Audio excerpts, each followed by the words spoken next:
Well, thank you very much for your attendance. I'd like to start where I finished and unreservedly apologise to the Prime Minister. Last year, in March, I was approached by a number of people to help them. I did, and that assisted in a legal process that is now at foot. However, I should never have written the text that I did. I certainly never expected the text to be forwarded on. And I don't blame anybody but myself, but I never expected it to end up in the public realm. But it would not have ended up in the public realm had I not written it, so the fault is mine. My view from the backbench about the Prime Minister was based on assumption and commentary, not from a one-on-one working relationship. And from a one-on-one working relationship, I found a man who has honoured every agreement that he has made with me, and who I have noted has honoured every agreement that he's made with others from both sides of the political fence. When it came to light a couple of days ago, I rang the Prime Minister immediately. I apologised. He accepted my apology. I offered my resignation, and he did not accept my resignation. And that in itself is a statement of a person of greater character. That is not one of a person of any form of vindictiveness or pique or a sense of retribution. In the issue in regards, no doubt you'll ask, what is your views and why did you say it? And the flaw there is basing something on assumptions and commentary is not the proper process. The proper process of analysis is done by a court, and that process is now at foot. And so I shan't be offering any commentary on a legal process. What I can say is that the Australian people, as I walked down Botany Road last night, or if I'm out in the country, have no real interest in some of the intrigues in Canberra to the extent that we're interested in them. What they're interested in is their future. What they're terribly concerned about and interested in is such things as what China and Russia are agreeing to at the moment. They're terribly concerned about the defence of our nation. They're concerned about the pandemic. People in a suburb of Perth are concerned about why the police went into St Bernadette's Church to close down a service. People want you to build things, they want you to make the nation stronger, and they want you to get back to your job. And that's precisely what I intend to do. So, what the Australians expect is for this issue to be dealt with and to get back to work. So I'll conclude where I started. I should never have written the text, so the fault is mine. I never expected the text to be forwarded on. I certainly never expected it to be in the public realm. But none of that would ever have happened had I not read it. So I'll conclude on that. Why did you feel like the PM was being a hypocrite and a liar? What does it relate to, and why did you send that to Brittany Higgins indirectly? Well, I didn't send it to Brittany Higgins. I sent it to another person who forwarded it on.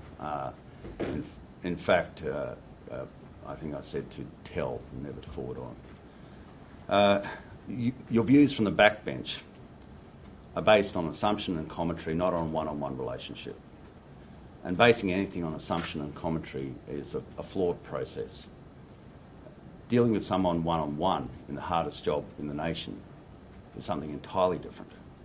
To actually be in the room with a person when you're dealing with such things as AUKUS, pandemic, how we make our nation a stronger place, gives a vastly greater insight than your life totally at the back of the chamber.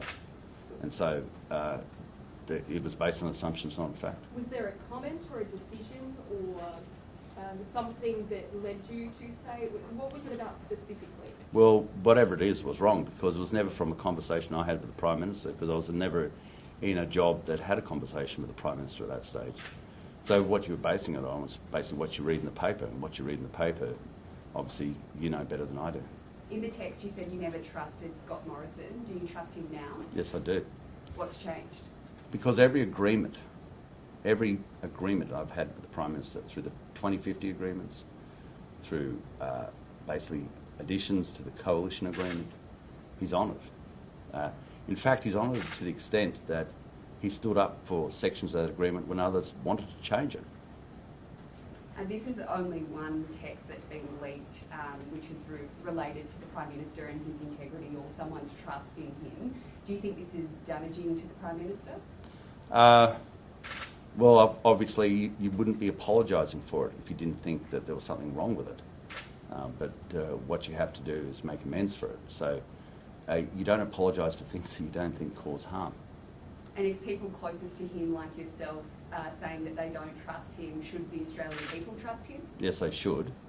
And you should always base something on fact. And I base that on the fact that in the most difficult of times, pandemic, the geopolitical situation that Australia is in our region of the world, in negotiations with the coalition, he showed competency, and also he's honoured every agreement that I've had with him.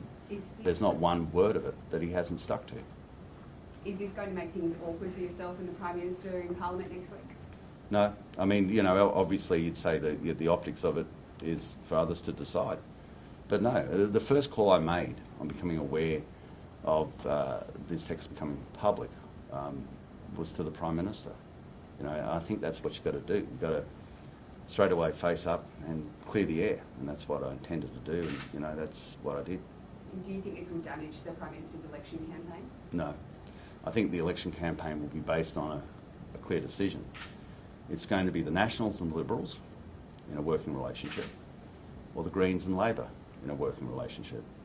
And the Australian people will make that decision of whether they want the Greens and Labor running the country, or they want the Liberals and the Nationals running the country. And people out, whether you're at a pizza shop on Botany Road, or whether you're in a pub in Tamworth, or whether you're at a cattle sale yards, this is not the issue that they're talking about. This is an issue that you must deal with, but it's not the issue they're talking about. It's certainly not the issue they're going to make a judgment at the election on. The Australian people are vastly more sophisticated than that. He's had a big week. Psycho, horrendous person, liar. I mean, how can you convince the Australian people that he should still be PM? Because he should. Because the alternative is a Green Labor government. And, you know, I'll let other people talk for what they're responsible for. And I'll speak to what I'm responsible for, and I'll make amends for what I'm responsible for. And that's precisely what I'm doing now. And was that in your mind earlier this week when you made comments about other leaked text messages relating to the PM? I know you were quite strong on that. You said people should own it. They should offer an explanation. I suppose that's precisely what I'm doing, and I do stand by that. You know, the fault lies in when it's first and foremost it lies in writing it, and secondly it falls on in any private conversation you shouldn't be telling third persons about it. Okay, thank you very much. You too.